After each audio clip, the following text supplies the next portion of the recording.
Salut à tous, c'est Lulu et c'est parti pour une nouvelle vidéo.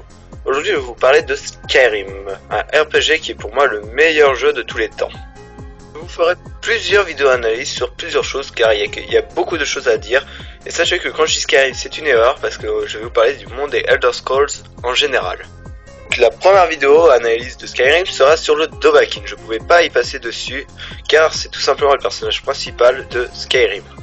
Donc, qui est le Dovahkiin? Le Dovahkiin est un humain qui peut absorber les âmes de dragon. Mais qu'il ne faut pas confondre avec les sangs de dragon, qui sont juste des empereurs qui peuvent porter l'amulette des rois, qui est une amulette qui permet de tenir le portail entre Oblivion et Nirn.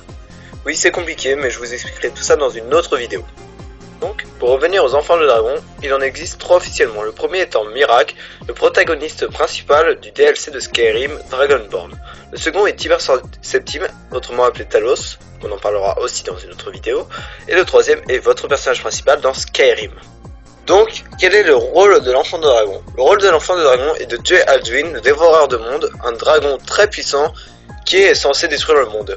Le rôle d'enfant de dragon est une bénédiction d'Akatosh. Et oui, parce qu'il n'est, malgré son nom, l'enfant de dragon n'est pas né de 2 dragons, et encore moins d'un dragon et d'une personne normale, pour les personnes qui ont des délires assez bizarres. Bel et bien une divinité qui est derrière tout ça. Mais malgré son apparence humaine, les dragons considèrent l'enfant de dragon comme un dragon, en l'appelant Dove.